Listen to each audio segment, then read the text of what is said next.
when this could be any of you calling the foul, and you don't do the simple thing that he did, which was call the foul, an infraction rather, and then he points to the end line, telling his partners the ball's coming in on the end line. You guys and girls, what you were doing was you were calling your foul, and you're so excited, you run over and you're reporting your foul, but your partner is not It- sure. Well, who was the foul on? Is it on the end line? Are we shooting? What happened? So yeah. so watch again this gentleman here. The simple thing, it's all about communication. So watch again when he calls his foul. So like an Here, off-ball three in the key So there's the or an violation, off-ball and foul, watch personal where he foul. points with his and left hand. There, and boom. everybody knows. And according to the three-person rotation, this gentleman's going to go over and follow. So now he knows what to do. This clip here, we have a foul occur off ball. Now the referee There's the calls foul. it and the throw-in comes in at the end line. However, as you notice, the foul may have occurred right under the rim, but the throw-in will be placed at the side of the rim because as it says in the 17.2.2, we're going to put the throw-in as close as we can to that infraction or foul, except when it's directly behind the backboard because Right. we don't want players. And who, inbounding yeah, I was gonna say, and or who throwing the emblazoned ball that in your head right behind there? the backboard. Why is the reason? Because they might throw and hit the back of the backboard. Look at KG. So if we handle the ball in a throw-in, Oh my where God. we give them a designated spot, we will not put it under the backboard. In other cases, when they get to run the end line, they can go behind the backboard, but if we put a designated throw-in spot, we will not put them behind the backboard. This one just talks about how the first quarter we start with the jump ball because every game has to start with the jump ball. But the second quarter and every other quarter after that, plus the overtimes, the throw-in will be administered from the center line extended opposite the scorekeeper's desk. And they talk about how a player has to have 1 foot on either side of the center line. That way they can pass to any teammate on the playing court. So you'll notice he indicated get on the division line. He will blow his whistle before placing the ball at the disposal of the player. Now at this level, this is a college or university game. He doesn't have to indicate, hey, you have front and back. Everybody knows that. But when we're doing our games, it's super important to indicate before you step away. It's just come over and indicate. You can say to him, hey, you have front and back. But if you indicate front and back, now his coach or her coach knows that you also said it, because if the player makes a mistake or whatever, the Yeah, coach can always come back to you and say, you didn't tell him. Yes, I did, and you also saw me signal it. almost. Okay. Yeah, go. Yep. Yeah, Me too. Me yeah. too. Same here. Me too. No, Absolutely. But yeah. you'll just notice that this guy doesn't, and I just wanted to comment on it, right? Yeah. No, Absolutely. yeah, you Absolutely. guys, it's a simple thing, like just saying, guys, front and back, right? Yep. And Yep. you show them front and back court. Yep. You have back Yep. court status or front Yep. court, right? Yep. Yep. So the players know they'll even ask you, hey, do I have back court? Absolutely. They will. They'll ask you. Yeah. They'll ask you, can I Yep. pass into the back court? You go 100%. You got front and back. And Yep. I scream it loud. I By really scream it. straddling that center line, they have the back court and front court. This one talks about the situation of Yeah. 2 Yeah. minutes or less Yeah. when the team entitled to the possession of the ball is in its back court, takes a timeout. So those Okay, so we're under 2 minutes or less in the fourth quarter, and we had a timeout. So I'll throw it to you all now. What's happening in the fourth quarter under 2 minutes? Anybody? Hands up if you think you want to Yeah. participate a little bit here. We want you to be active. Okay. Hadith. Hello. Yeah. Yes, Hi. go. I think depend on the make a decision on a referee. In if the clock show the less than the 2 minutes in the front court should be a start the game. No, this is in the fourth quarter, under 2 minutes. The ball went out of Mhm. bounds, The ball went out of bounds and Bounce. the coach called a timeout. in the back Mhm. court.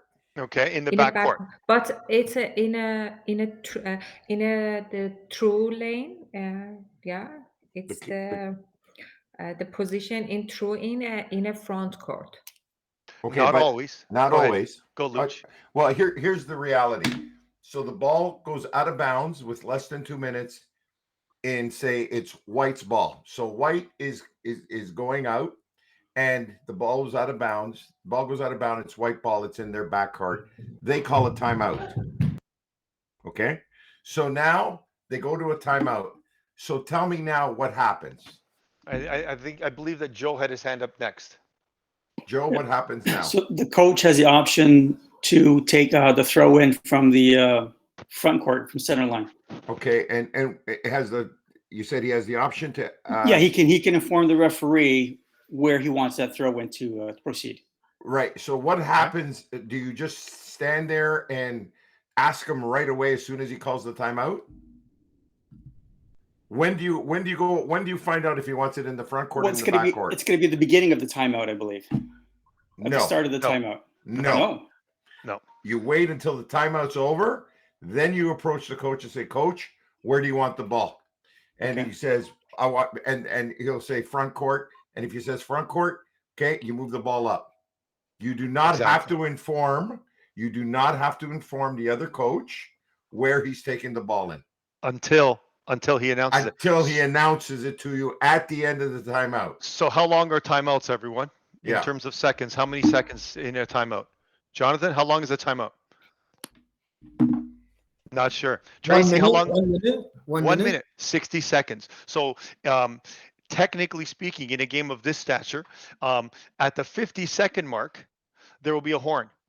And you're going to start to, you're going to beckon the players out onto the court. And at that point, you go over to the coach. Coach, front court or back court, you have the option. And the coach might say front court.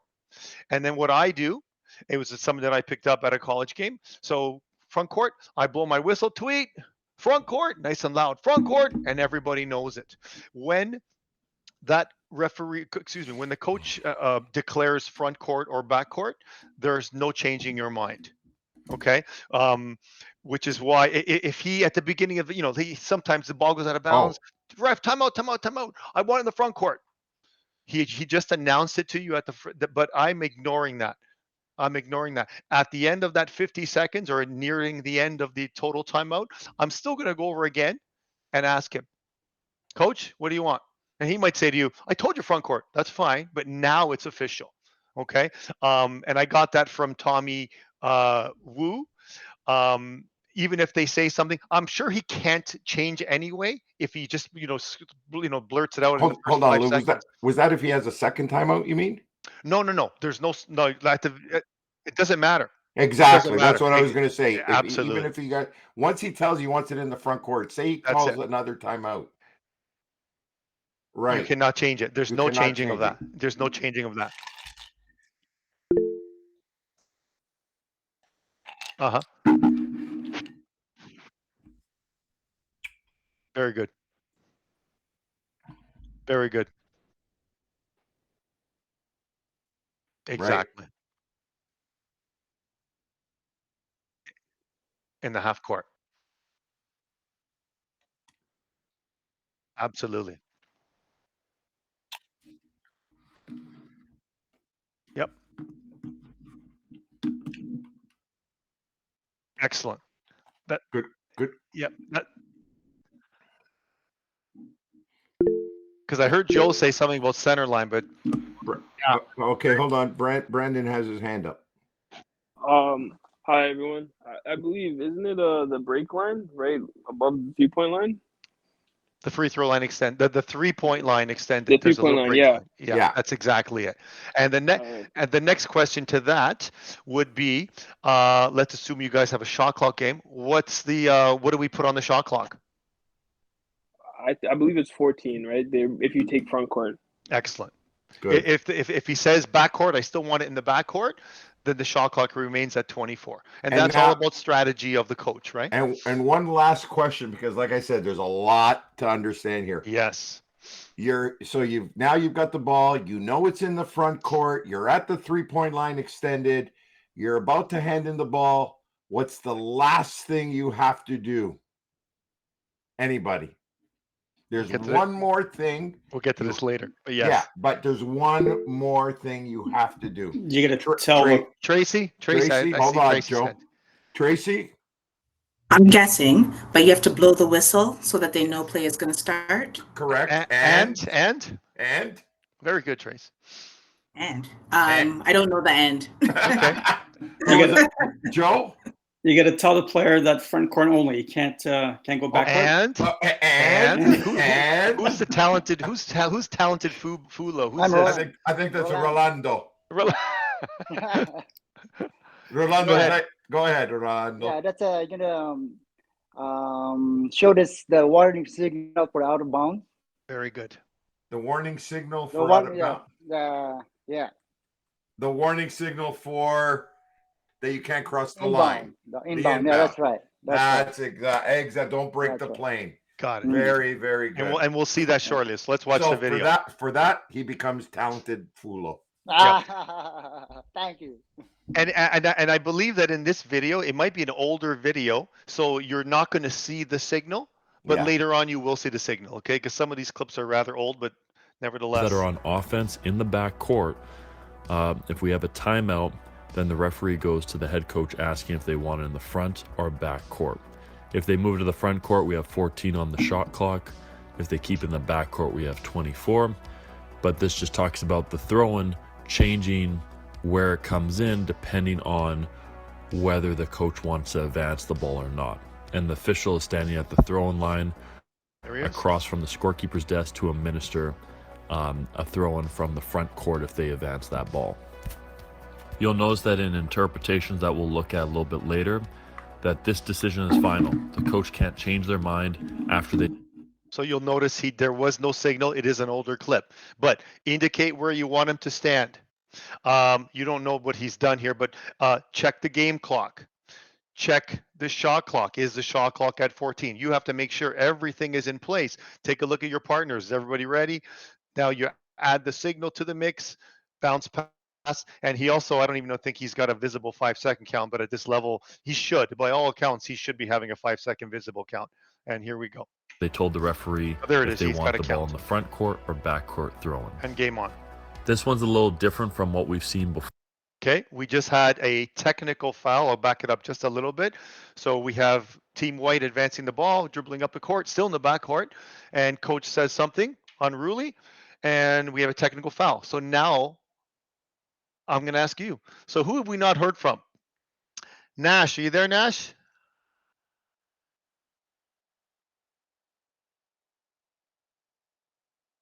Not there?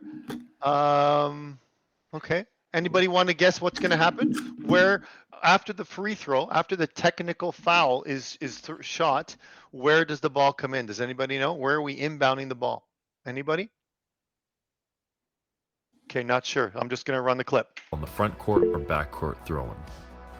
This one's a little different from what we've seen before. There's your technical. In a technical foul situation, we are not throwing it in closest to where the technical foul occurred. We're going to throw it in from where the ball was when the game was stopped. So in this scenario, when the whistle blew, it was roughly by the coach where the technical foul occurred. And so after we shot the technical, we inbounded the ball right on that spot because that's where the ball was nearest to in that tech. Okay, so you'll see in the book, it's called point of interruption. So when a technical foul is assessed to a coach or to a player, the team shoots the free throw, the one free throw for a technical foul, and the ball comes in and is inbounded at the point of interruption, where the ball was when the game was stopped. Okay, that's very important for everybody to know that. Okay. Technical foul at the correct place as designated by the referee. So if you're going to bounce it, you just tell the player, hey, stay there. I'm going to bounce to you so they don't move up with you because players tend to move beside you because they're used to having a referee beside.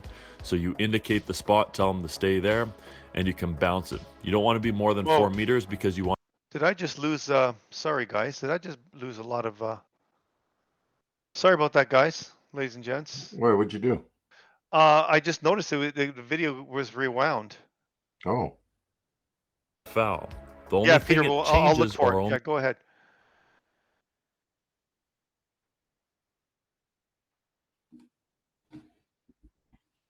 Awesome, thank you.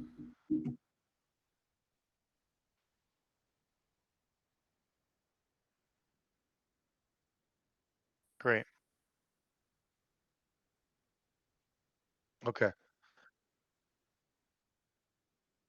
Awesome. Thank you. And just as an aside, so this is the gentleman who called the technical foul. You'll notice, okay, regardless, don't worry about rotations and so on and so forth. Obviously, the coach is over here. You can see my mouse, my cursor. He or she, they're not happy. They just got a technical foul. So the official that heard or took the brunt of whatever coach did called a technical foul, and you don't start having a conversation. It's not time to talk to somebody when they're pissed off, right? You assess the technical foul and you walk away, and then somebody else, your partner, will come over and look to put out a fire because he's obviously not happy with you. So you don't want to sit there having a conversation because that's not going to end well. Okay. So yes, sir. Sure. Go ahead.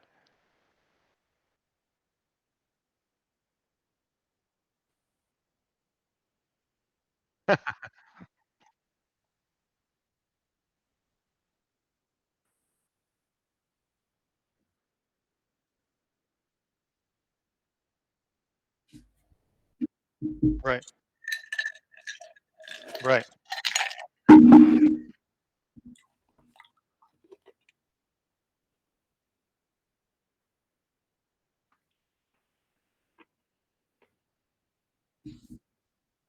Right. Yeah.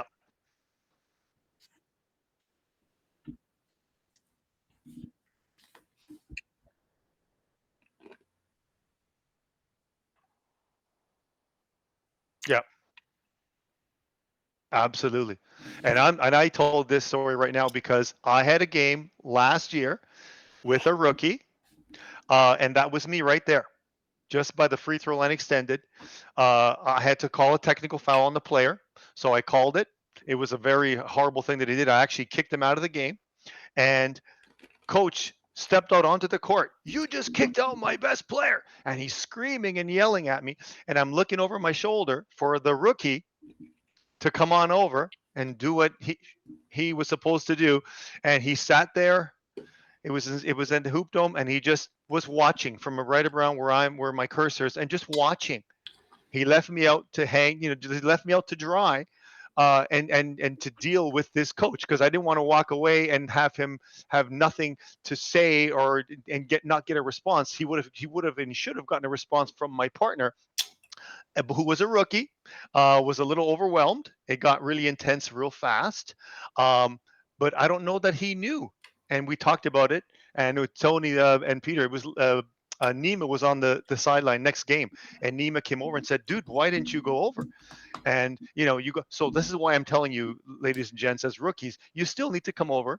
And I'm just going to play this again in light of what Peter said, in light of what I just said. Watch this gentleman here after he calls the technical and he assesses it. He's out of there. Okay, so watch again.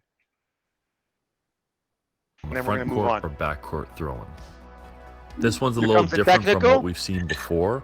In a technical foul situation, we are Assess not throwing it in and get out. closest to where the technical foul occurred.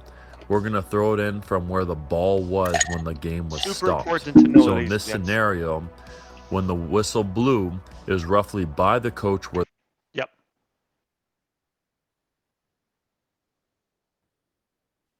Yes. Yeah. Yeah.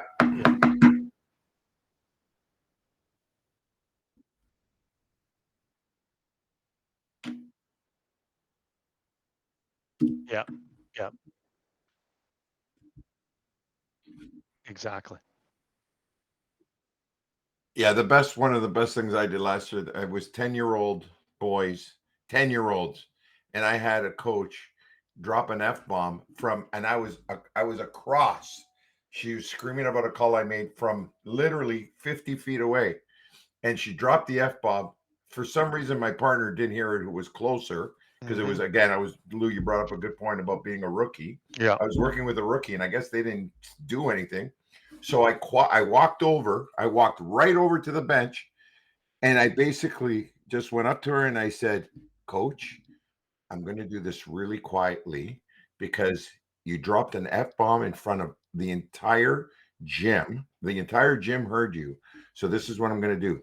I'm going to do one of these really quietly, a small technical foul, and I don't want to hear from you the rest of the game, or I'm going to throw you out. That's And it. I said it in such a low, calm voice.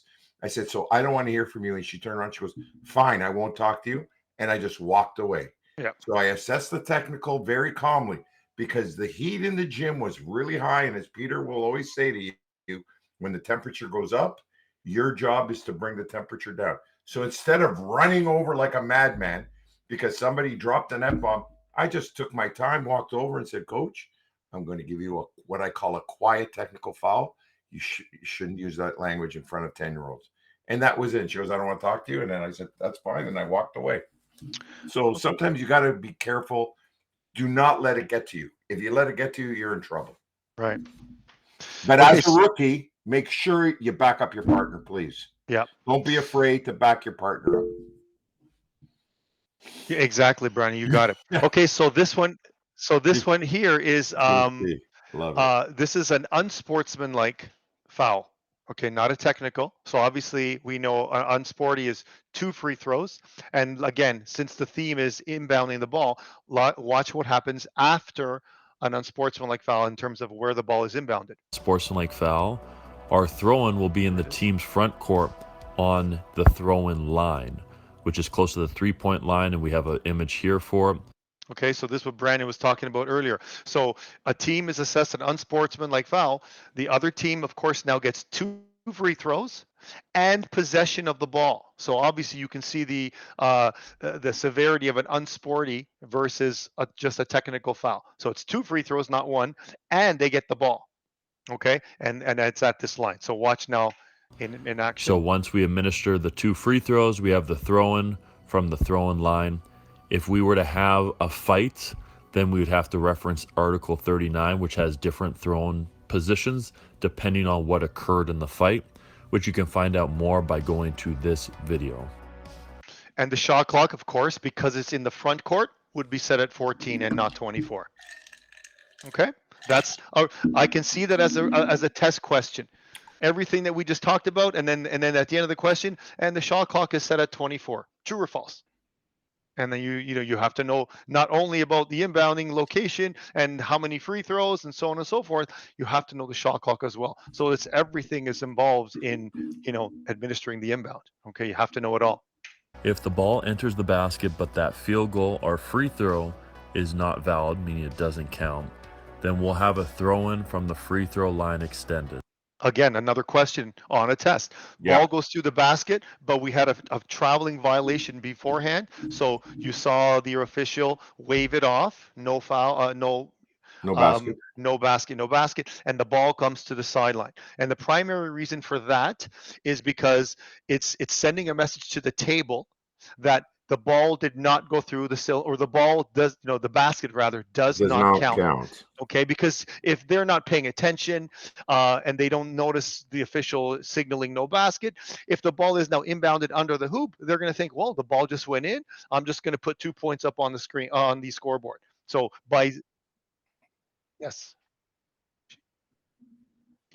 yes. Oh, is that right? Perfect. So perfect. There you go. So hope that. Yeah, thank you. Thanks for asking that, Madness. That's a good question. Okay. Now we're going to look at following a successful field goal or successful last free throw. So a player on the non-scoring team, so the team that just got scored on, shall take the throw-in from any place behind their team's end line. So the end line behind the basket they're defending. This is also applicable after a referee hands or places the ball at their disposal, for the player taking the throw-in, after a timeout, or after any interruption of the game following a successful field goal or successful last free throw. This matters for point 2 because the player taking the throw-in can move laterally, backwards, all the way around that end line they want to move. Okay, is everybody familiar with that rule? After a made basket, when you take the ball out of bounds, you can run back and forth and you can run the baseline, the end line. Everybody's familiar with that rule? Does everybody understand that? That's important. Only after a make. Okay. Yeah, we got a lot of thumbs up. Okay, now, excellent. There's a question. Jonathan, do you have a question? Yeah, so my question is, you know how you said don't let them throw behind the backboard. but Yep. they're allowed to then in this case scenario. Absolutely, they are. They can definitely throw it from underneath. Here's the thing. So if they're running the line, right, they can throw it in at any time. Here's a question. If you're running the line, remember, you got 5 seconds. So if you take the ball and someone's obviously guarding you, going back and forth, one of your teammates goes behind the line as well. Can you pass the ball to your teammate who's behind the line to throw it in? Or is that a violation? Tracy says yes. What's Tracy? Is that just Joe says yes? Tracy says yes. The Fulo says yes. If you agree that it's a legal play and I can throw it to my teammate behind the end line, everyone says yes. Is there anybody who says no? Then you know what? Congratulations. That's well done. You can definitely pass the ball. And now remember that the count still happens. Yep. Here's a question, and I want to know if this is legal. I am inbounding the ball as the referee, right? Lou is the player. Peter's on Lou's team. All three of us are on the same team, or the two of them are on the same team. I now put my hand up. It's a spot. There was a violation, and I give the ball, and now I give the ball to Lou. Okay. Lou now has it as his disposal. Peter then comes out and he picks up the ball, right? And now Peter throws it in. Is it a violation? Anyone want to handle that one? Sorry, so Lou had the ball in his possession already? Right. I've now given the ball to Lou as the referee. I put my hand up. I've given the ball to Lou and I start my count. Peter runs out, takes the ball from Lou, and he throws it in. I would say that's a violation. You say it's a violation. It's a violation. I agree too. Yes. And why is that? You have to pass the ball. It has to be a pass. But Because he's still out of bounds. Yeah. In light of everything that we said, where I could be out of bounds and I could throw it to Peter on the other side of the court out of bounds on the end line, why can't I just pass it to him? We're both out of bounds. We both have out of bounds status, right? I believe there's a play and there's a play what we just mentioned, two separate incidents, and we're both going to watch the video of that shortly, so we'll see that. Let's just keep going. Okay, right. So you are allowed. And they may pass between teammates. There it is. But See the it? 5-second count starts when it's at their disposal for the first player going out of bounds. 3. So it's really key 4. to understand, because even if you call a timeout and 1, you come back and you're 2, handing in 3. that ball and there's a throw-in, that player can still run down the end line or 1, move backwards or 2, pass among teammates. 3. That doesn't change. 4. And the ending's talking about the That's all legal. 5-second count starting when the first player goes out of bounds and it's at their disposal. Should for be a the count throw-in. there, right? Now, with that, there's a couple of other rules that must be abided by in the throw-in, which we're going to look at 17.3. The player taking the throw-in shall not take more than 5 seconds to release the ball, which means the official will start their 5-second count when the ball 5 is seconds. handed to the offensive player throwing in the ball. Step into the playing court while having the ball in his hands. So once the ball's in your hands, you can't step into the playing court prior to that ball being released. If you release the ball, then obviously you can step in. Cause the ball to touch out of bounds after it has been released. This came up. This was a question on the test. This was on the test, if not last year, 2 years ago. Watch what Jokic does with this inbound play. Okay. Released on the throw-in. So once the ball is released on the... See where the ball bounced? Let's watch it again. Cause the ball to touch out of bounds after it has been released on the throw-in. So once the ball bounced out of bounds. Ball is released on the throw-in, it has to bounce in or land in bounds. It can't bounce out of bounds and then go in bounds. It has to contact inbounds. Touch the ball on the playing court before it has touched another player. So if you're the person throwing it in, it has to touch one of the players on the court before you can gather that possession. You can't throw it in and be the first to touch it. Cause the ball to enter the basket directly. So you can't just put a shooter out of bounds in. Okay, so you can't take everybody. I mean, think about Golden State. They'll put Curry out of bounds all the time and start shooting. Okay, you cannot score a basket from out of bounds. In a throw-in position to shoot it and score it because you can't score a dead ball. But you also can't have basket interference because you can't score off a throw-in. So some of these NBA teams are putting their best shooter out of bounds to just attempt a jump shot. And their player is to either try and alley-oop dunk it, or even like a Team Canada play, is they quickly grab the rim slightly before so the ball hits their fingertips and goes in, because you can't have basket interference. So it's them trying to be clever on the inbounds. Extremely rare situations, obviously, but nevertheless, we need to be aware of these things, right? A designated throw-in spot is when we have a foul or a violation and the referee tells you where you're throwing it in. They're designating a spot. In this case, you can't move more than 1 meter laterally in either direction, which is roughly a half a step in either direction. You can't run the end line like when you're scored upon. You are supposed to throw it in where you are designated to throw in. You are permitted to move as far back as circumstances allow. Now we're going to look at other. Yep, of course.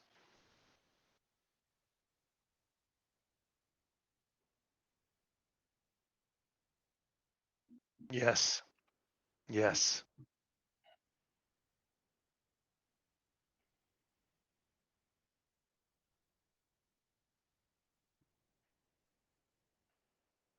Right.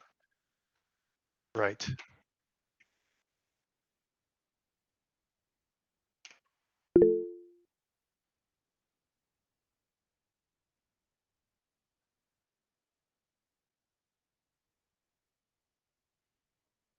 Yeah. Yeah. And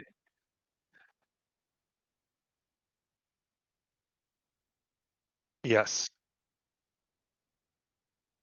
Yeah. Yeah. So after a make and then there's a timeout, coming back from the timeout, before I place the ball at the disposal, I'll make that signal. I'll just say, you can run the end line. Everybody, not only did I tell the player, but everybody's seeing the signal. So nobody can say, hey, how come you didn't tell him? Yes, I did. I told him.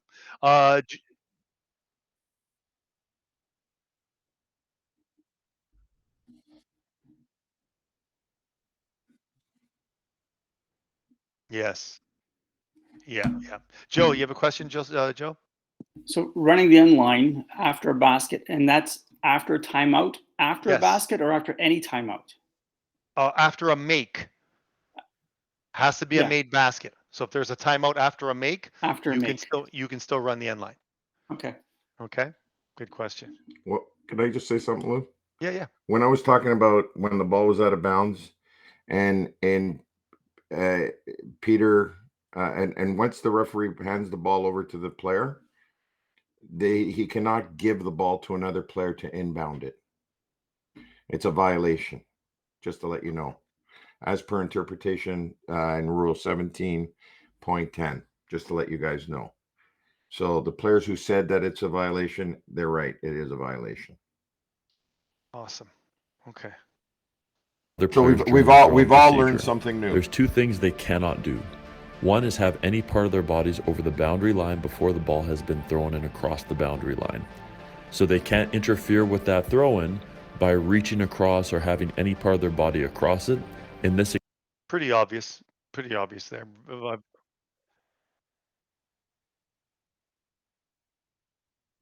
Yep. Yeah.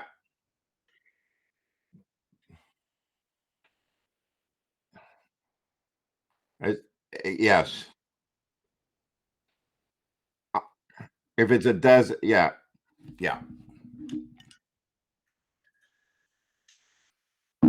Right. And usually when it's extreme 10-year-olds, example, it's Isaiah okay. Thomas is completely interfering by having his whole body across that boundary line. The second thing is be closer than 1 meter to the player taking the throw-in when the throw-in place has less than 2 meters distance between the boundary line and any out-of-bounds obstructions. So typically in NBA games and some small gyms, you're going to have very little room between that boundary line and whatever's behind you, whether it's a wall, fans, benches, whatever it is. So now we adjust by having other players give 1 meter of space. When they don't, we can have instances occur, or things like this crazy finish between the Spurs and OKC game, where Manu did not give 1 meter distance, and the OKC player leans in and shoves him off. On throw-ins that occur, and you will have games, you're going to be in these small little gyms, elementary school, and before you place the ball to the disposal of the inbounder, and someone's in there, defending that inbound, you need to tell him or her, back up. And there's other lines. There might be badminton lines on the floor. So just, don't pass this yellow line for this inbound. Yeah. You need to give that time and space. The rule Okay? is 1 meter. My problem is I always say, give them a yard. And kids have no idea what a yard is. Of course. Of course not. With the game clock being 2 minutes or less in the fourth quarter, and each Watch this referee right here. So we're under 2 minutes. We have a basket. Watch what he does. Okay? And a lot of referees don't know this rule. overtime, the referee will use an illegal boundary line crossing Just like signal that. That's it. as a warning.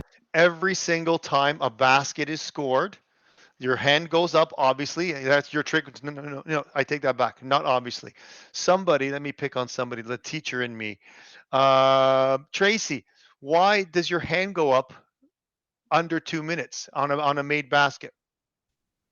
Because it's stop time. So you need Excellent. to signal time in, time out. Absolutely. Okay, so you need to chop the clock and start the clock again. And every single time after a make, you must give that signal of the boundary line signal. Okay. Now, yeah. Yes, sure. Yes. Excellent.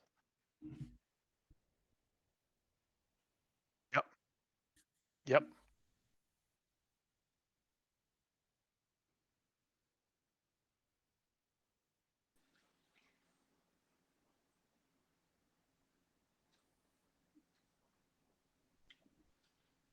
Good question. If What do you think? if the answer is yes, give us a thumbs up. So basket went through the cylinder at 2:02. Does the clock just stop at 2 o'clock? Nash says yes. Nash says yes. Okay. Tracy, Brandon, No, Joe, everybody down. says no. Wow, look, it's raining no's. You don't Nash, stop the clock. Nash, you want to change your answer? Nash, what are you doing, Nash? Do you want to say yeah or no?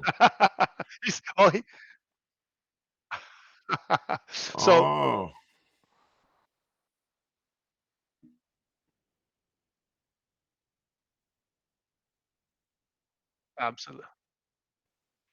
Absolutely.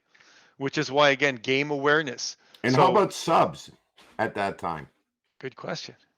What do we do with subs? I mean, is it allowed? I mean, the game, if the basket goes in with 1:56 to go, what, Joe, answer? So the Yeah. team that scored on is allowed to sub. At 1:56. What if the ball went through the cylinder at 2:02, using Peter's analogy, Peter's example? It's 2:02, the ball goes through the cylinder. Player takes the ball, goes behind the basket. Now we're at 1:58, and there's subs waiting. Do the subs come in? Do we stop the clock and start and back in the subs? That's a good question. That's a really good question. No, because the ball's live still. Nash says yes. Tracy says no. You're right. Everybody is right. It's Nash, I'm sorry. Exactly. Because that basket was scored with more than 2 minutes on the clock just runs as if it was a normal situation. Okay. All right, good. That's a good, that could be a test question. That's a really good test question. Yeah, the substitution one is always a tricky one. Yes. Okay, let's keep going. But these guys are on the ball, while administering that throw. They are. And if a defensive player There's the signal. goes and does the two things we said they cannot do on an inbound, it will be a violation and lead to a technical foul. So the illegal boundary line signal is their warning on the throw-in. If the offensive player violates, the penalty is awarding the other team a throw-in from the original throw-in spot. I pulled some interesting scenarios from the FIBA interpretations to provide further clarity on the rules we learned. 17-5 talks about the legal boundary line crossing signal. If the referee does not show the signal with 2 minutes or less in the fourth quarter and each overtime, then when the defensive player violates, they are not charged with a technical foul. All that occurs is that a warning will be given to the defensive player and the defensive player's head coach, and the throw-in will be repeated. 17-6 talks about the person throwing in the ball cannot hand the ball to their teammate. They must pass the ball to a teammate on the playing court. Right, of course. The ball must leave the hands of the person throwing in the ball, Right. else it's a violation. 17-20 talks about the under 2 minute mark and a timeout occurring where the offensive team's head coach decides where they want the throw-in to occur. What it says is that any decision the head coach communicates to the referee is a final decision. So if they communicate a backcourt throw-in, they can't call a timeout to change that, and the defensive team can't call a timeout where they can change it as well. So that makes a lot of sense, everyone. And we can't say this enough. The head coach, don't let the assistant coach assume anything and let the assistant coach say, yeah, we're in the front court. And then the coach is like, I never said it. I never said front court. You have to go to the head coach. Okay. Which is why you have to know. Here's another silly little thing, but maybe not so silly. You have to know who the head coach is. You might have two people in the game. You have to know which of those two are the head coach. Okay. Once a decision is made, sorry, Luch, go ahead. I was just gonna say, why would you not know who the head coach is? You're asking me? No, I'm asking anyone. Okay. I want Anybody have an somebody to answer to that? Does anybody have an answer to that? Does anybody have an answer? Why would you not know who the head coach is? Tracy? Tracy. If you didn't go over and introduce yourselves at the beginning of the game. So Ah, that's why you have to do that. Excellent. Exactly, Tracy. Excellent. So Excellent. make sure, and that's why we tell you, get to the gym early. Yes. Get yourself, understand, ask the players, who's your head coach? Once they point him out, go and say hello. Ask them how the team is doing. Use your personality. Make sure you have a little chat with them. And then you'll see the respect that you get because of that. Let them know, I have a tendency to say, you know what, coach, just call me over. More than happy to tell you if something, if you see something, but please don't scream at me from across the floor. Another scenario that is relevant in this conversation is during the course of the game. So let's pretend you didn't introduce yourself and you don't know, and you have two coaches, two adults on the bench are standing up, and they're not doing anything wrong per se. They're talking to their players. You have one coach is talking to the ball handler, okay, blah blah blah, and somebody else is also standing and talking to another player under the hoop. Hey, this is how you're going to play defense. Cover number 19, whatever the case may be. That in itself is wrong, because the rule is very explicit. You're only allowed to have one adult on the bench standing. And then when you get yourself into trouble is if you don't say anything, and then later on in the game, one or the other of those two individuals is talking to you, hey, that was out of bounds. That's, you might scream across the gym, out of bounds, foul, whatever the case may be. If it's not the head coach, now you have other people on the bench barking things at you. You have to address that. So you walk over and you have to say, hey, coach, and now again, back to what Tracy just did, assuming you know who the coach is. Hey, coach, I don't want to hear your assistant coach barking at me, all the way across the gym. And that's it. That's the warning. Coach, and you might even say, I need him to sit down. I don't want him or her standing up. You can stand. You're the coach. Or you know what, coach, you can sit down, and they can stand. Yeah. Oh, yeah. Yep. Sure. Absolutely. Exactly. Absolutely.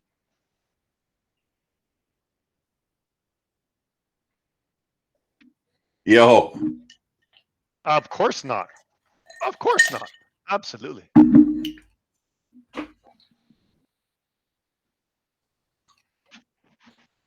Yeah. Yeah. My favorite word is when that comes up, I'll go over to the individuals and I'll say, oh my God, you guys, I hope your players appreciate all this passion, but both of you guys are screaming and yelling and doing this and that, but I need one person. Who's the head coach here? Okay, I want to hear you. You can have a seat, enjoy the show. And away we go. Okay? Yeah. It is final, and that's where we are throwing in the ball. 17-27 has two instances that rarely occur, so it's really hard to find game film on it. But the two instances on a throw-in is scenario A, the ball is passed over the basket and a player from either team touches it by reaching through the basket from below. Violation. That is a violation. Scenario B, the ball lodges between the ring and the backboard. This is a jump ball. Yep. So what happens here before we move on? So we have the ball on a free throw, or sorry, on a throw-in. I have never seen this on a throw-in, by the way, but it certainly happens in a game. I have. What's the rule? You've had this on a throw-in? On a throw-in. Wow. Yeah. Never. And the ball gets lodged in the rim. Never. Okay. So what's the rule, ladies and gents? Who gets the ball? It's a violation. Is it? Why the is other it, team hold on. Why is it a violation, Adis? It's I don't know. No one has the possession of the ball. It's gonna be a jump ball. So you think it's a held ball It's situation? a held ball situation? Yes. Yes, it's a held ball. Because right now, who has control of the ball right now? Which team has control of the ball now that it's lodged there? No one. Nobody. Nobody. So then you go to the arrow, right? So if White won the jump, and 2 minutes later we have this. Correct. If White gets control of the jump, obviously, and then this happens, in the first 2 minutes or whatever, it's now black possession, alternating possession, AP. All right. Very good question, Peter. I think that just comes up right now. And if depending A1, sorry, I was going to say, go ahead, Luch. So A1 throws it in. Yep. Towards B's basket. Say A1 has the possession arrow. Yep. Right. The basket it gets lodged. If it goes back to A in the front court. Yes. What does the clock go back to? The shot clock. Yes. Okay, so a better example would be A1 takes a shot. There's 9 seconds on the shot, so they're passing. 9 seconds on the shot clock. A1 takes a shot, and the ball is now lodged, as you see on the screen. You go to the arrow, and it is Team A. Team A still has the ball. So 2 questions now I'm going to ask you. The first question is, where does the ball come in? Where are we inbounding the ball, number 1? And number 2, what happens to the shot clock? It's still possession A. Anybody? I see Tracy. Jonathan as well. All right, Tracy, go for it. If you make a mistake, Jonathan's got your back. Here we go, Tracy. Jonathan's got you. Okay, I say ball gets thrown in under the basket because the violation happened at the basket, so under the basket, but not behind the basket. You designate either side. It's not a violation, first of all. Yeah. Oh, no. So don't use the word violation. Yeah. What is it? It's a held ball. Held Held ball. ball. Yep. Okay, so you're right. End line. Yeah, not End under the line, basket. good. And the shot clock. Shot clock. This is a guess. I'm not sure, but I would say 14 seconds because it's being thrown in the front court. So it gets reset to 14 seconds. Okay, Jonathan, Jonathan, you're next. Agree or disagree? I agree. I thought I was going to say 14. I was going to say 14 as well. Anybody else want to chime in? I think it's the shot clock doesn't reset. So you say it stays at 9 seconds? Stays at 9? Yeah, 9 seconds. Yeah. Okay. Anybody else? Hey, Mr. Talented Fulo, what do you think? Yeah, this is 14 seconds. 14 seconds? That's okay. 3 for 14, 1 for 9. Nash. Let's see if Nash comes up with one. If he wants to get in on it. Nash is one of those students, but when we were online and I called on a kid and he wasn't there like that, I would call their mother right online straight away. So I'm not going to call. Nash, you're lucky I'm not calling your mother right now. Nash. Brandon, what do you think? I believe it stays at 9 seconds. Stays at 9. Stays at 9. Okay. Joe, what do you think? Joe, what are you thinking? 9 or 14? I think it gets reset to 14. Okay, so it's 5-2 or 4-2. 5-2 for 4. Anybody else in here? Who am I missing? I don't want to miss it. I think we got. Sorry, guys. Oh, okay, Nash, Hey, go Nash. ahead. It's gonna go back to 14. Okay, so Wow. what's that? 6-2? 6-2. 6-2. Wow. Can I just say that the 2 and 6 is more realistic because it stays at 9 It seconds. stays at 9. Yes.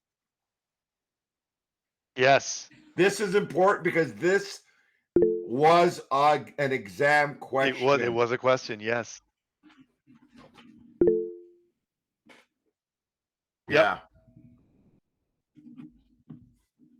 Yep.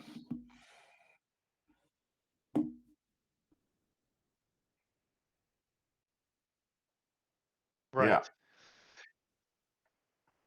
Always think of it this one senior official put it so well for me. The rules are in place so that not one team has an advantage over another team. So think about it. If there's 2 seconds on the shot clock. If I really wanted to, if I had that mental capacity, oh my God, I'm going to quickly jump up there because I can jump up there and I'm going to wedge the ball in there on purpose.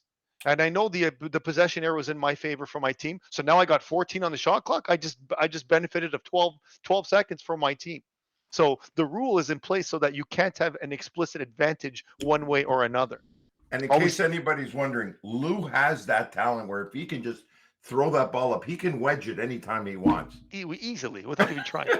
In 1987. Yeah, it was much easier because he tried to score on his own basket. Okay, so good questions, good discussion there. Let's keep moving on. We're almost done here. On where the Absolutely, yeah. Absolutely, 100%. throw-in occurs for the team that is attaining possession, the shot clock will go 24 in the backcourt or 14 in the front court. If the ball goes directly out of bounds without touching any player on the throw-in, then we resume play with the throw-in back at that designated spot with the other team possession, and if they are in the front court, 14 seconds, back court, 24 seconds. That will happen. That will happen a lot, ladies and gents. That will happen a lot. So again, remember, the ball is being thrown in. It touches no one. Okay, so I'm on the side. I'm at center. I'm close. I'm in the front court near center. I go to throw it to a teammate. The ball goes out of bounds. It doesn't touch anyone, right? It does not go to the spot where the ball went out. It comes all the way back to where the throw-in occurred. Now, exactly. If it's tipped and it goes out of bounds, then it goes to the location closer to where the ball went out of bounds. Okay, and that's where you take it. If it was tipped, no tip, no touch, goes right back to the location where you started the throw-in from. Okay, does everybody understand that? Hopefully, everybody, that's pretty clear. Good. Oh yeah, it'll happen. Especially the younger kids. Oh, especially the younger kids. For sure. Jonathan. Yeah, I just want to share like a little story. It was at that gym there. I forget which one. Like I finally had like all the right like signals, and then I pointed to the other end line, and then everyone's like, no, it's at the because like they just bombed like a Hail Mary pass. Right. Out of bounds. I finally got all my mechanics right. And then like I wanted to see no, it's at the original spot. I'm like, no. So, but now you know. But now you know. Exactly. Exactly. I think that's a fireable offense, if I'm not mistaken. Oh yes. Oh my. Oh yes. Most definitely. So I just put a little note here. Fire Jonathan. Okay. On the shot clock. 17-40 tends to be even more rare, which means we have to get in the gym to mimic these scenarios. In the 5 scenarios, A1 has the ball in her hands for the throw-in from their end line. A2. Okay, I'm going to fast forward because I want you to, okay, let's do this. I guess he tells if it's legal or not. So watch the 5 scenarios, okay, ladies and gents? Let me from just back it A1's up. throw-in. One's behind his end line, and while airborne catches the ball from A1's throw-in. After that, A2. So right now, this gentleman who's just caught the ball with this one hand, what is his status? Inbound or out of bounds status? He's out of bounds because his feet aren't in the floor yet.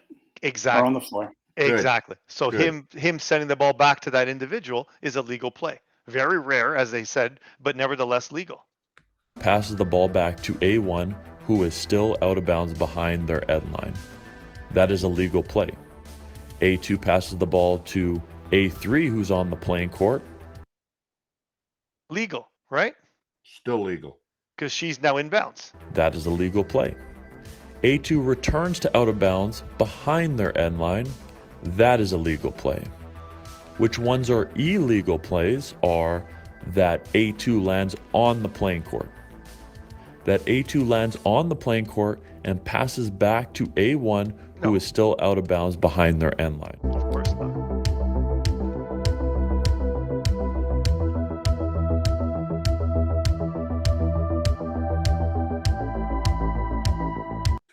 Who thinks this is a legal play?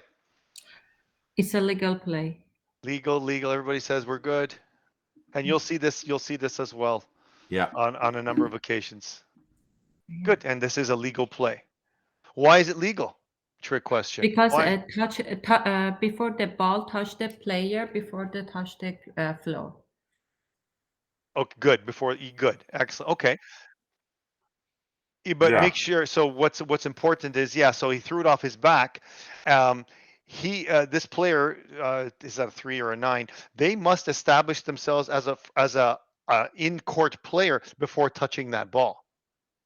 Okay, and you'll see what I mean in about 15 seconds. No, has nothing to do with the ball touching the floor. Absolutely not.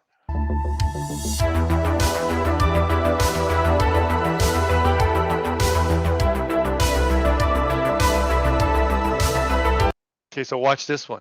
All right, watch Ben Simmons. Okay, he's going to do the same thing, but watch when Ben Simmons gets the ball. Did you see it? Anybody see that? Did you see what he did? He didn't have both feet on the floor. Exactly. He didn't have 1 foot. All he needs is one foot. All he needs is 1 foot. 1 foot for status.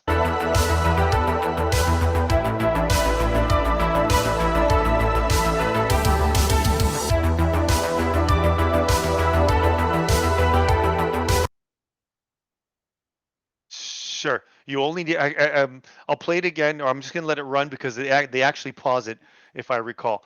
So you need to have 1 foot within the court to have inbound status. Okay. And so when Ben Simmons throws the ball off the backside, he grabs the ball, but that foot hasn't touched the ground. So technically speaking, he's still out of bounds when he makes contact with the ball.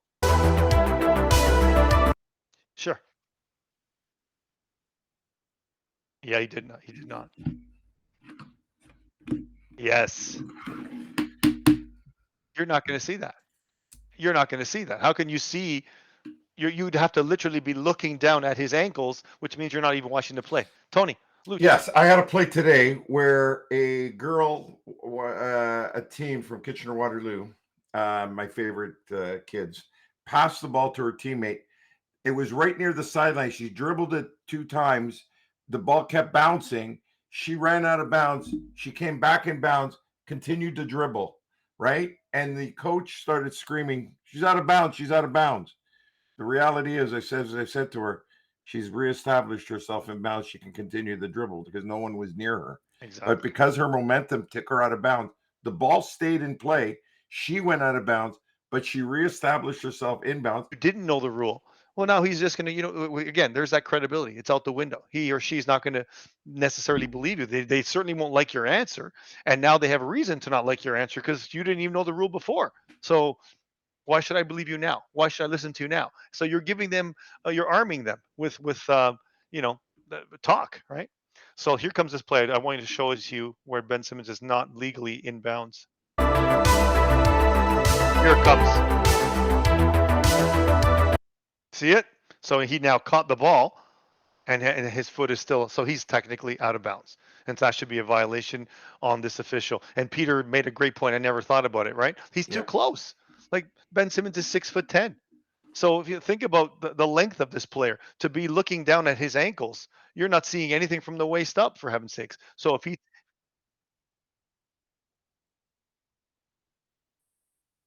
Yeah. Good point. Good point.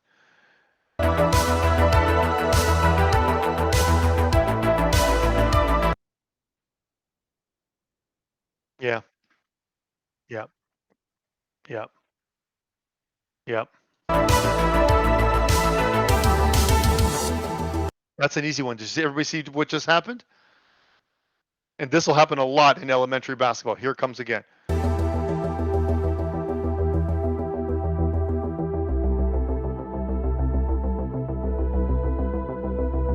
Is it? Are you guys seeing this choppy, or is it just? It was a little choppy there. Okay. So Marcus Smart is inbounding the ball, and the player blocks it, and it goes out of bounds, and Marcus Smart catches the ball. But Marcus Smart is out of bounds. So now what's the rule? It's a violation. So whose ball is it? White or black? Whose ball? ball? Black. After that, it's a Black ball. Absolutely. Black ball. Yeah, that's an easy one, you guys. Yeah, that's an easy one. See, Lou, you don't have to call Nash's mother now. He answered. Okay, Nash is see. All you gotta say it once. That's it, Nash.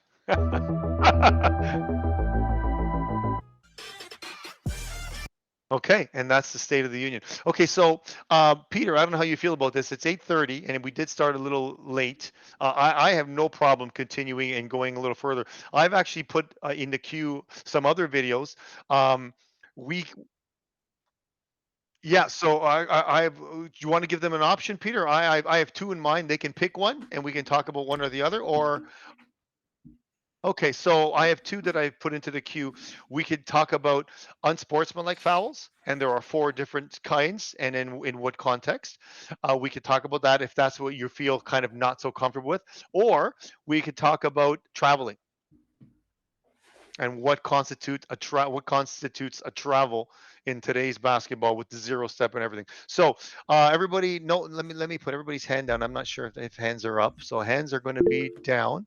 Okay, put your hand up if you want to go over. I love. You're right, Jonathan. I don't know if we have time for both. Put your hands up if you want to go over unsportsmanlike fouls. Sounds like traveling wins. Okay. It looks like traveling. Traveling. Ding ding ding ding ding ding ding ding. Okay. 100%. Yes.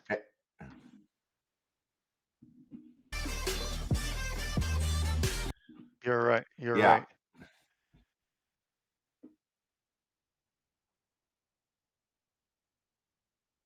Meet Grammarly Go.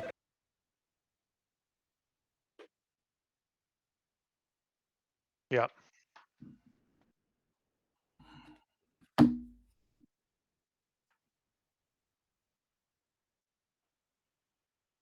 Right. So the things that will probably will come up in our conversation, you'll probably see the videos of it, would involve the 0 step, and you're going to hear the gentleman who's narrating the whole concept of progressing. So you have to be moving with the ball for the 0 step to become in effect. You can't just receive a pass with both feet on the ground and say, okay, 0, 1, 2, and take 3 steps and go to the basket. And you think, oh, 0 step. No, you have to be progressing with the ball for that to be in effect. Another thing would be, and if I remember watching this, I did watch it, but it's been a while since I've seen it. The whole concept of, so you take your first step, as if you're going to jab step and you're going to, you rip and go. You take that first step, you have to release the ball as if you're going to bounce the ball before your pivot foot comes off the ground. And it's really like a bang, bang play. And when a player doesn't do that, you can see it. You have to develop an eye for that so that you can see that, okay, 1 step, away I go. And on that first step, the ball goes to the ground in a bounce. But if that ball is bounced or released from the hand after the pivot comes up, that constitutes a travel. Okay, so we'll talk about that, and we'll just your go-to solution for getting quality work done quickly. Ready for the big pitch today? Okay. Traveling, one of the toughest violations to be consistent on. Absolutely. It has many different components in the rule, making it a complex understanding for some. Additionally, we added the 0-1-2 step, which matches the NBA's allowance for steps while gathering the ball or after gathering of the ball. We'll make this rule a little bit more in-depth and require more explanation. It's going to be broken down with looking at the definition of a travel, then the component of falling down, which tends to be misunderstood by coaches and players on why it is not a travel. Then we have the pivot component, and then the final two components of whether you caught the ball in motion or you caught the ball stationary. The definition is pretty straightforward. Pretty much any movement outside the limits or what is outlined in this article is a travel. And clearly you need to have a ball in your hands to have a travel, so that's why it says live ball on the playing court. The first special situation we're going to look at is when a player falls, lies down, or sits on the floor. The most common one we see is when a player dives for a loose ball, and while they grab the loose ball, their momentum slides them across the floor. This is a perfectly legal play. They are not actively crawling on the ground. The momentum of the dive caused them to slide. Perfectly legal. Another situation that we don't see often is a player losing their balance and falling to the ground. Now, your first instinct is to say their pivot foot is lifted, so it's got to be a travel. However, these rules allow for that if a player falls, whether they had both feet on the ground or not, while they have the ball in their hands, it is not a travel until they attempt to stand up or roll away from the defense. Now, so in summary, you can fall down, you can slide, you cannot roll with the ball. Okay, so your momentum can carry you to the ground and you fall, legitimately fall. In the of course that's the discretion of the or the subjective opinion of the referee. But you can go to the ground and you can slide, but you cannot roll from cheek to cheek, so to speak. That would constitute a travel. Okay. And a lot of time, especially with the younger kids, to me, these are what I like to call myself teachable moments, where I've actually again, I'm a little bit out there as a referee, and Peter knows this and Lou knows this, but I have actually stopped games for 9, 10-year-old, 11-year-olds where they would be on the ground because they go on the ground a lot. And I've stopped a game and called all the players on the court and demonstrated, guys, if you fall down, right? I said, if you turn over, it's a travel, or you try to stand up. So you got to dribble it. And this is a true story. I called both teams on, and then I said, okay, does everybody understand? They said, yeah. They went to their benches. I kid you not, 2 minutes later, a girl falls on the ground. She's about to get up, and her teammates scream, remember what the ref says, you got to bounce it or pass it. Bounce it or pass. And sure as all hell, everybody started laughing, and she got up, like as she was getting up, she's bounced. Before she got up, she started bouncing it, and the place went nuts. And those to me were teachable moments. So remember, you're not just refereeing game. These are moments where you can teach kids what a travel is, because they will remember it. Trust me on this. So I beg you, try to use your personality, use it as a teaching moment. Awesome. Note that it says attempting to stand up while holding the ball. If you are sitting on the ground, lying on the ground, and you start your dribble and get up, that is perfectly fine. Yes. It's only when you get up while you're holding the ball that we have a travel. To summarize, if you're falling, lying, or sitting on the floor, legal play. It's only when you avoid the defense by rolling or standing up while holding the ball, we have a violation. Also important to note that there are FIBA interpretations, which is different scenarios that tell you what the interpretation should be. So whether it should be a foul, a violation, or a no call.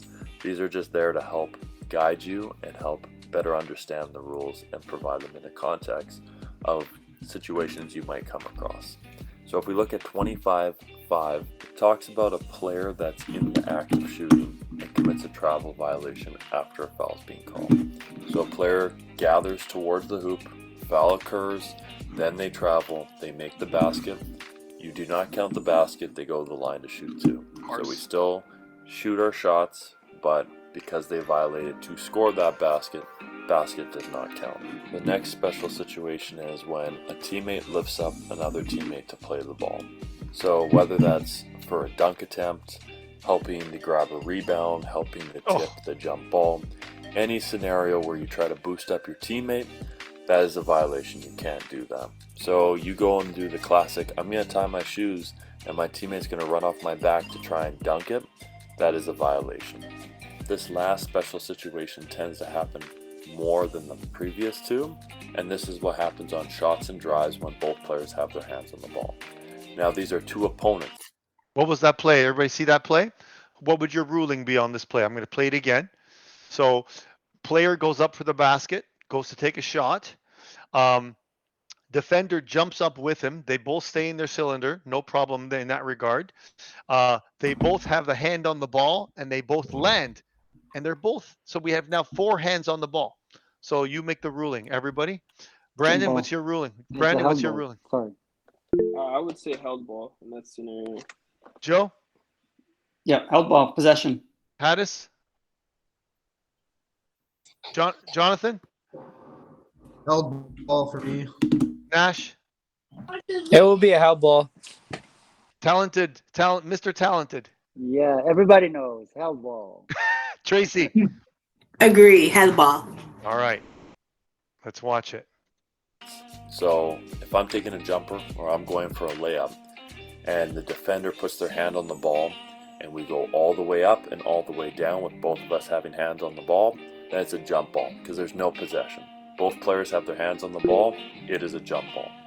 Now the only situation it becomes a travel is if I go and I take that gather to shoot and on my way down the player on defense releases their hand from the ball and I land without getting rid of that ball, it's a travel. To summarize. Okay, does that make sense, everyone? Did I hear a hand? Did I see a hand go up? No? No, that was by accident. Sorry about Okay, that. no worries. On the gather, both players have their hands on the ball from the start of the jump to the end of the jump ball. Both players have their hands on the ball from the start of the jump, and the defender takes their hand off from anywhere from after the start of the jump to the end of the jump, it's a travel. Now if the offensive player of course releases the ball before they land, they avoid the travel, but this is in the scenario where the offensive player does not let the ball leave their hands. Of course. The pivot foot is what sticks to the ground, so it's kind of nailed in. Am I hearing things? Questions? Yeah, no, sorry. I actually had a question on that last one. Sure, go I for had it. a teammate of mine when he went up for a block, right? Yeah. And he blocked it. The opposing team's coaches told the kid to drop the ball, right? Like get his hands off the ball in midair, right? Because he knew he was gonna get stuffed. Yes. And then like the ref still called it travel, so that's not a travel, right? Like No, it shouldn't have called that. Okay, No. all right then. Absolutely, yeah, for sure. Okay. That's good on the coaches to say that, to have that. If you're going to get blocked, let go of the ball, right? Because that's a no-win situation. You're going to get blocked in a help situation, or you're going to travel if you come down with it, right? Into the ground that allows you to move in a 360-degree pattern, but not moving from the spot. So what that means is your pivot foot is down, it's on the ground, and your other foot can move freely, stepping at different spots. Sure.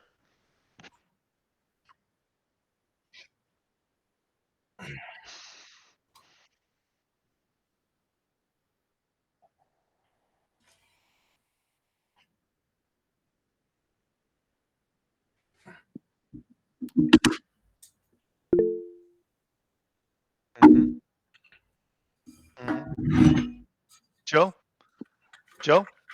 You need to know which foot is his pivot foot. Joe? Yeah.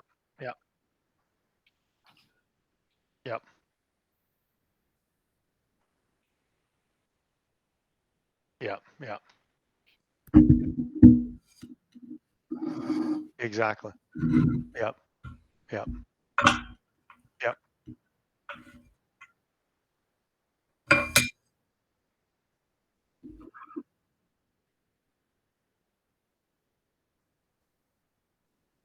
Nice. And now what happens if you wear a red shoe and a white shoe? Move from the spot you're in, but allows you to pivot around so you can see different angles and work your triple threat position. So it's just the foot that remains in contact with the floor. That means it can't slide, it can't step, it can't be lifted up. Your Saw heel that. can come off the pivot, or your toes can come up to pivot, but the full foot can't come up. Now this is the most detailed portion of traveling, so we're going to break it up into stationary and progressing, or moving when you catch the ball. That's when the 0-1-2 comes into effect. But to break it up, we have the stationary. So when it talks about a player standing with both feet on the floor, that could be either just standing there catching the ball, or hopping, landing, catching the ball. And the reason I mention the hop landing is because some coaches teach a hop before the catch, so that way a player can use either pivot foot or... So as a coach, I'm big on that. So my term with the kids is ball in the air, feet in the air. So when you catch it, you land. Now you can use either foot as your pivot. Or they can catch and go into a rhythm shot.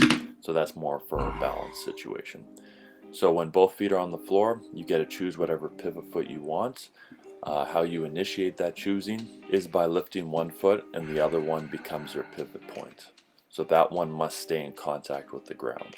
The other type of footwork on a catch is a 1-2, either left-right or right-left.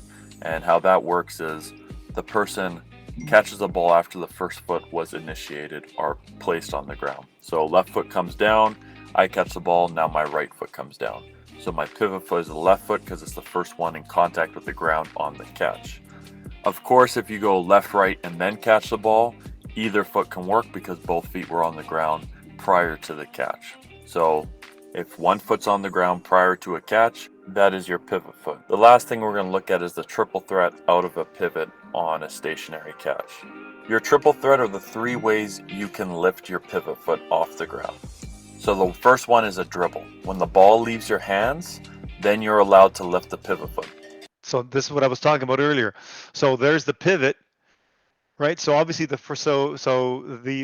is that Kobe? So his right foot as he's taken off to the hoop, and then he dribbled that ball. You know, when that right foot hits the ground, that ball should be hitting the ground, and then this left foot can come up. If you lift the pivot foot prior to allowing the ball to be released from your hands, it is a travel.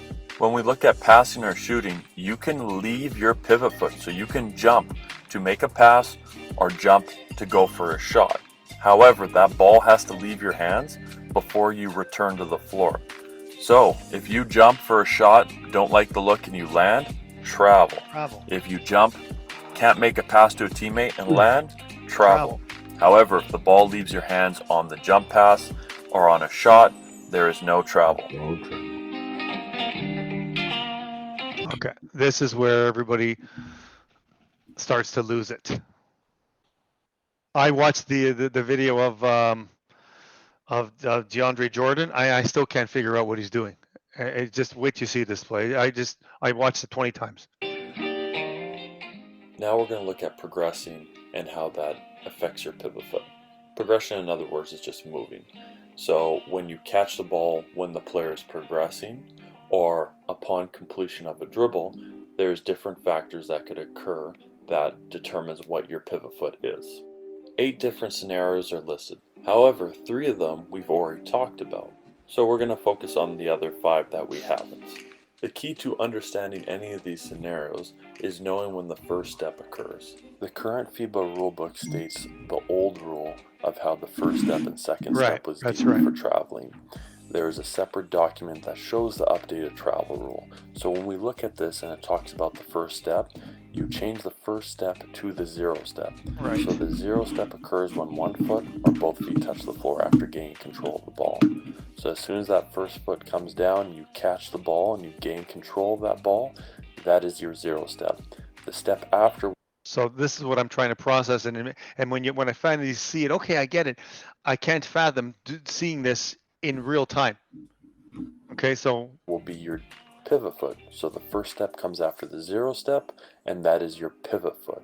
When you receive the ball when you are progressing, you're allowed to take the 0 step and the first step before you have to dribble. You're allowed the 0-1. Then, before the second foot comes down, the dribble must be initiated by the ball leaving the hand. If you take that second step before taking that dribble, it is a travel. So you're allowed the 0-1, then ball goes down, then you're allowed your second step. Now this is a movement category, so when you catch and you want to initiate a dribble, the dribble has to be initiated before the second step. Yes. If you're coming to a stop, you can take your gather step and your 1-2, and your pivot foot would be your first step. And then in order for you to move into a dribble after coming to a stop, the dribble has to be initiated before your pivot foot, which is your first step, is picked up. This one's pretty straightforward, just saying that the second step occurs after the first step. Whether you go 0-1-2 or gather step, first step, second step, or you land at the same time with your feet. So you take your gather and you land 1-2. It just says the second step follows. The next situation looks at hop steps, or otherwise known as jump stops. If you take your gather step, which is the 0 step, and you jump and land on both feet, you can choose either foot as your pivot. Right. It could be either one. Whatever one you lift up, the other one becomes the pivot. If you take a 0 step, and then your first step, and then jump and land on both feet for the second step, you cannot pivot with either foot. You are stuck. This is your one step. If you lift one foot or take off from both feet, then the ball has to be released from your hands before you can come to the ground.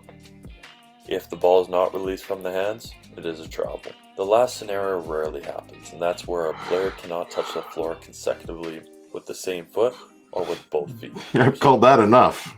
I think I was just about to say, that's why I paused it. That happens a lot. Oh, dear God. You cannot take two steps. You can't go right, right, left, or left, left, right. Okay? That would be doing 2 hop steps in a row or 2 jump stops in a row. You might see that at the youth level where they're trying to gain balance and they do 2 bunny hops. That's a travel. Or someone doing the same foot twice. So either left, left, or right, right. Your steps always have to alternate. Either right, left, right, or left, right, left. Or you can go left into 2 feet, right into 2 feet. But you can't go left, left, right, right, right, left, or any combination that has either foot landing consecutively.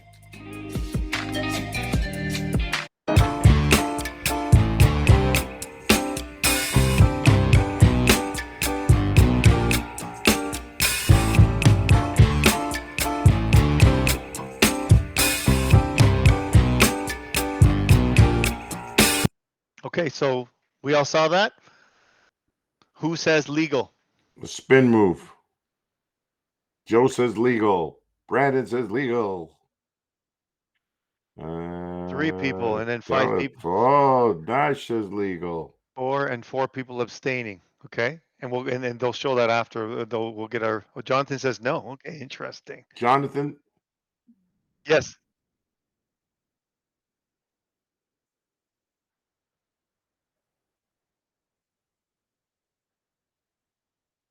Awesome.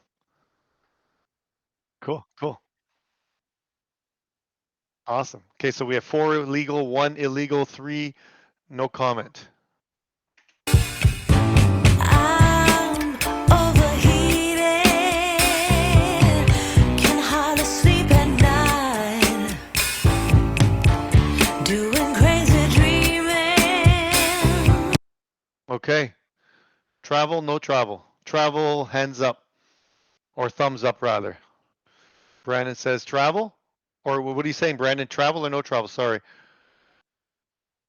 Thumbs up for travel. 4 people, 3, 4 people are saying travel. 5 and 1. Okay. Fulo says no. All right.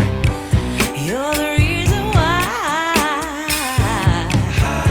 I'm bothered, baby, losing my mind. Don't try to say. Okay. Hands up or thumbs up. So Jonathan says travel. No, I say no travel there. No travel. Okay, you guys are confusing with these thumbs down. Okay. So no travel. I think it's a travel. Okay. I prefer if you guys just pipe in and say travel, no travel. Yeah. Jump in, guys. Use your microphones. Yeah. It's legal. Legal. Okay. Yeah. No, All yeah, right. no travel. No travel. No Okay. travel. So legal. Okay. Let's say legal. Okay. Good.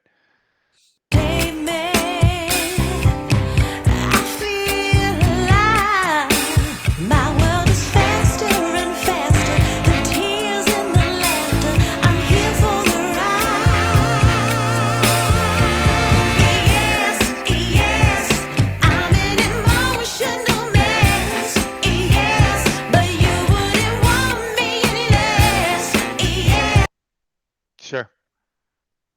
Yeah, I was like, my God, I have to turn down my microphone, blasting it in my ears, and it's not my mute. Oh God, no, Lord, no. No, he would have had Taylor Swift. I'd have some AC/DC in the back or He'd something, have or some. maybe He'd have some some Bon Jovi, some Bon Tay-Tay. Jovi. He'd have Tay-Tay. No, anything in the 80s. Yeah, I know. Cause you know how wild it could get. To love an emotional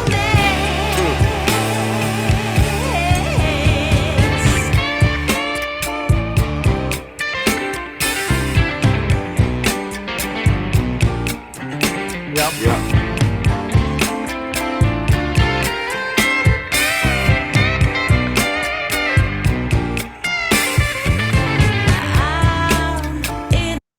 Legal, and yet, see, at this level, and you're still getting the other team or players Going travel.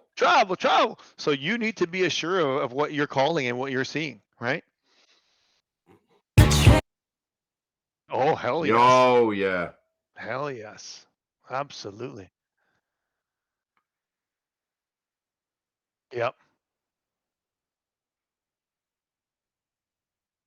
Yep. Yep.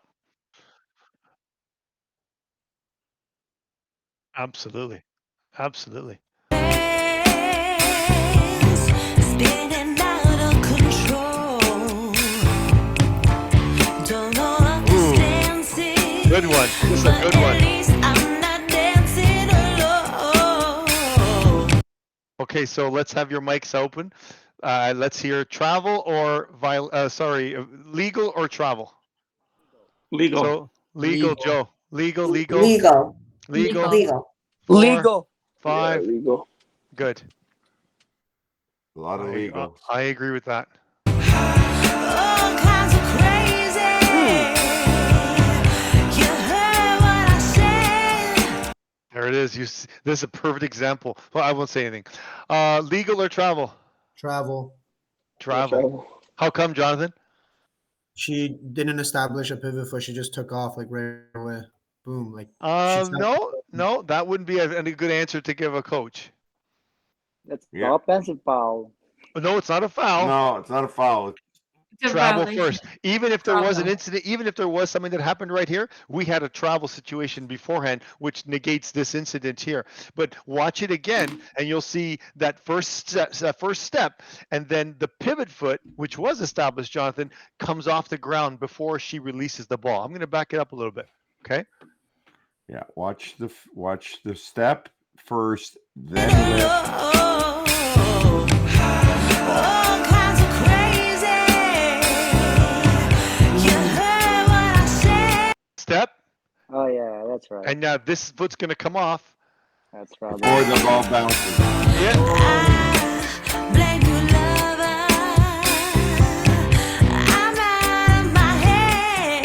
Some days my feet has me frozen. I'm brave and I'm broken.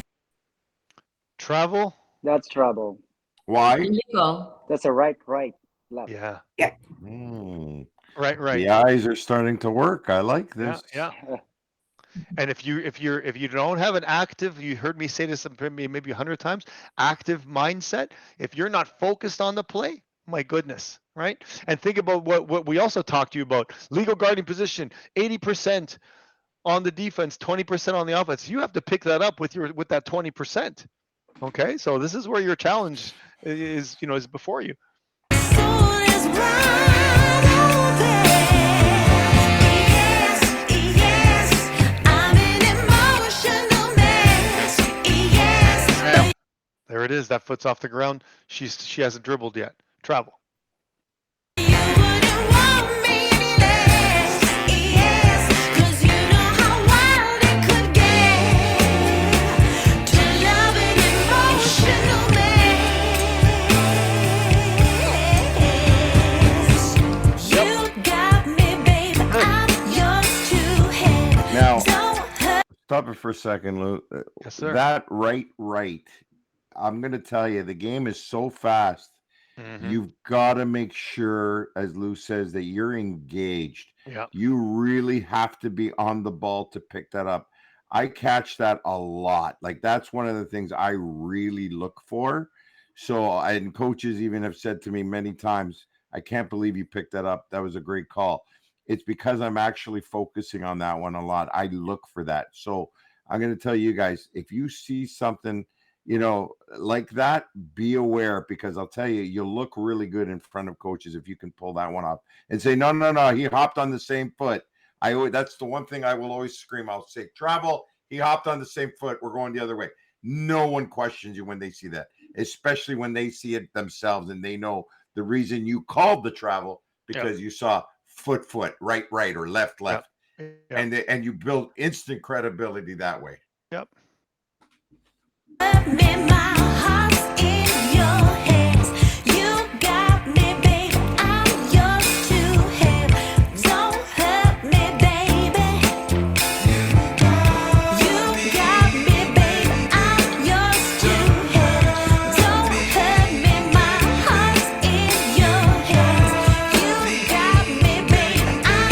Really come into play in traveling because it's pretty blatant when it occurs, and there's This is just comedy now. Watching the NBA, how the NBA's become garbage. Like some of these plays are just embarrassing.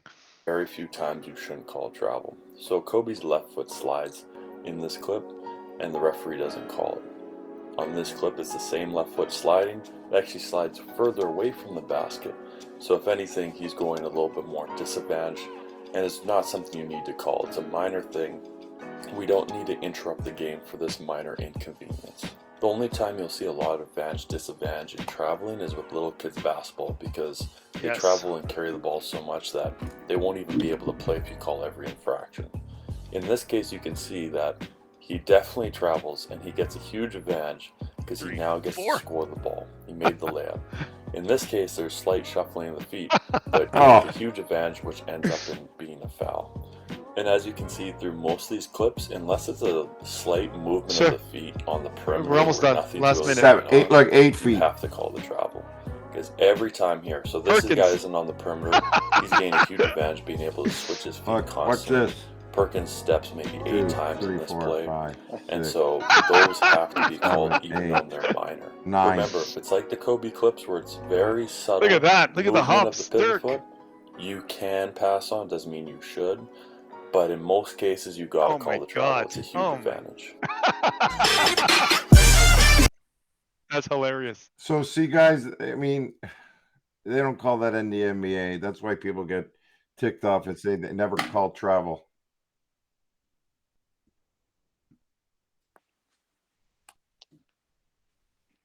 Exactly. It's entertainment. It's entertainment. Yeah. Yeah. Yeah.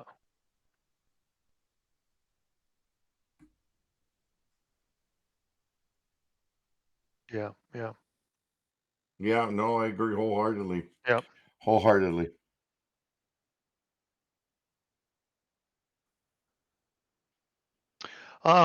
So Peter, what's the schedule? Like what's happening in the coming weeks?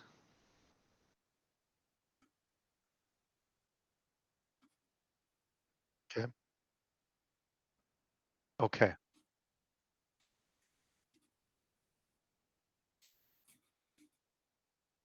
Okay.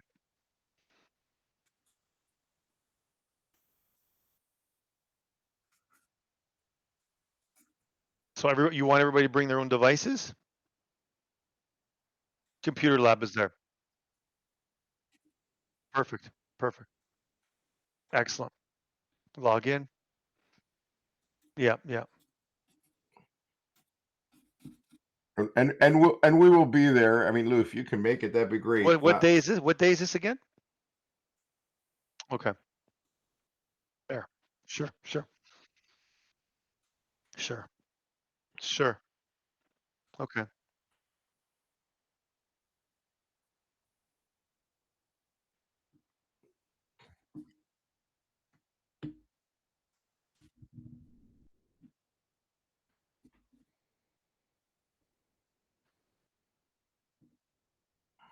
Yeah.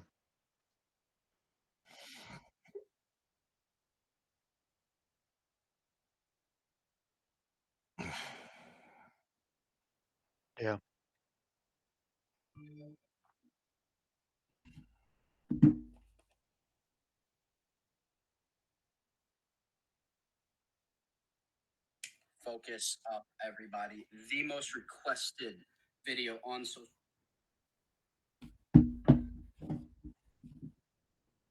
Yeah.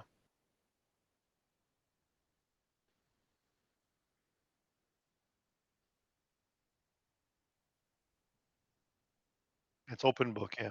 Yeah. Yeah. Awesome.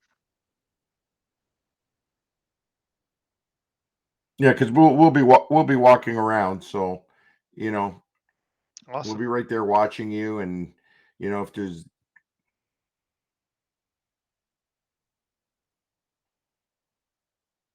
yeah.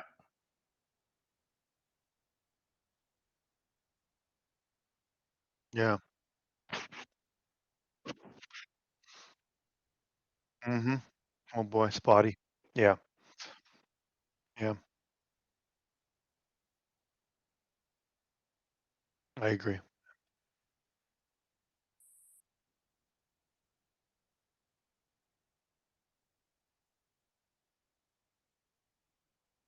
Nice.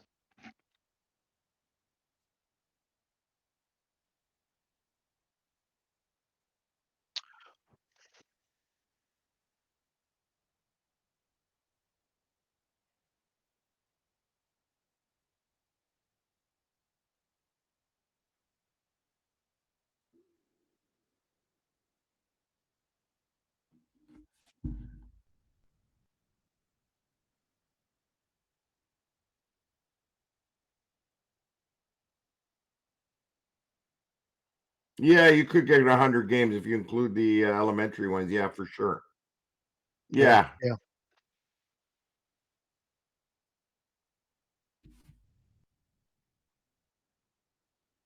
Yeah. Yeah.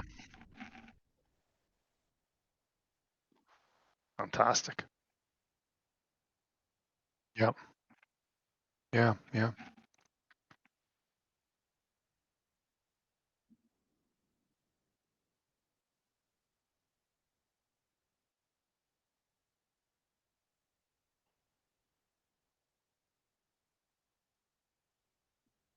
Thank you. I Thanks, thoroughly guys. enjoyed it. I Love. I love. we love doing it. I hope you guys can see the passion that we have Love it. for it.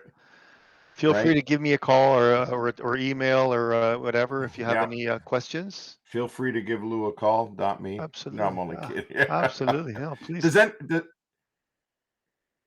I don't like reps. I don't like coaches. I don't like.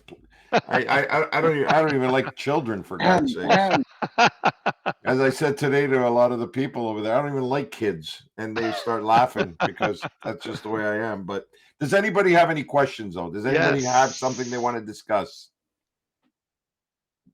Anything about Hadith? Go ahead. I have a question about. I read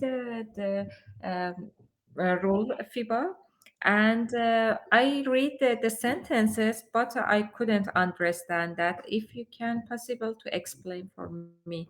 Okay. Okay, and it's one of the notice is that for each team, the head coach challenge it granted. He or she must notify the nearest referee immediately. When a head coach requests enormously, his or her second challenge it. About Yeah, you're talking about video That's reviews. video. Yeah, there is no challenges in at the level that we do, Hadith. uh-huh. So, there's no Yeah. challenges, so you can disregard that. Yeah, right now no, but you can you won't have to worry about that, especially for the Video. yeah.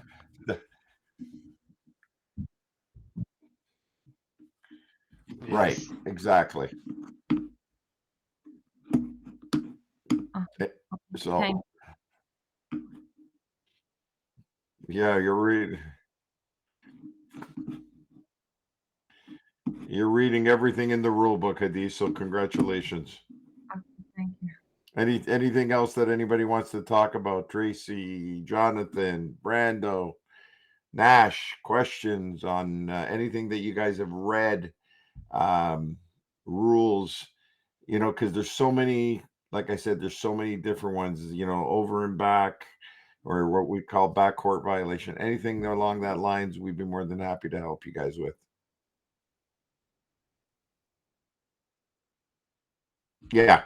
Oh yeah, for sure. Yeah. Absolutely.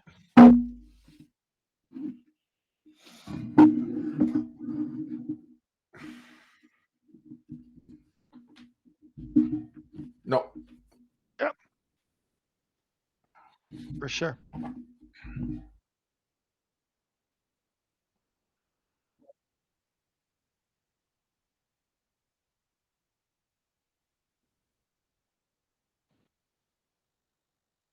Cool. Night, everyone. Yep. Yep. For sure. Well, thanks a lot, guys. I really appreciate it. No worries. See you No next week. problem. We'll see you next week, guys. Hey, Tracy, you have your hand up, Tracy? Yeah, I had a couple of questions from when I was doing the quiz. Sure. Okay, so the question is, while progressing, A1 gains control of a pass from A3 with both feet touching the floor. A1 then steps with his or her left foot and then with the right foot in coming to a stop. Has A1 traveled? Okay, so say that one more time. No problem. While progressing, Yeah. A1 gains control of the pass from A3 with both feet touching the floor. Correct. A Either foot's the pivot now. Okay. A1 then steps with his or her left foot Right.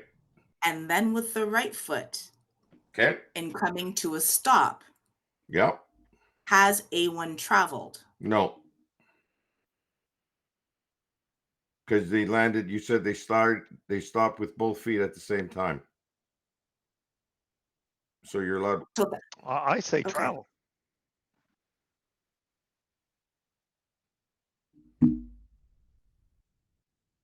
I say travel.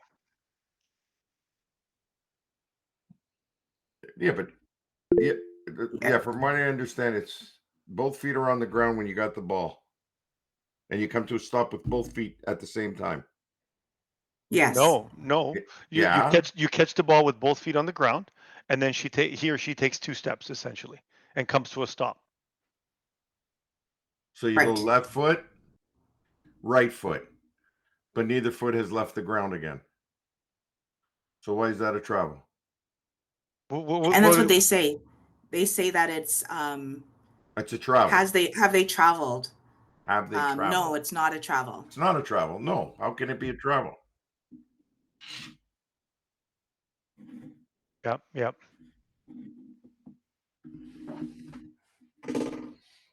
Yeah. They are hard to process. Yeah.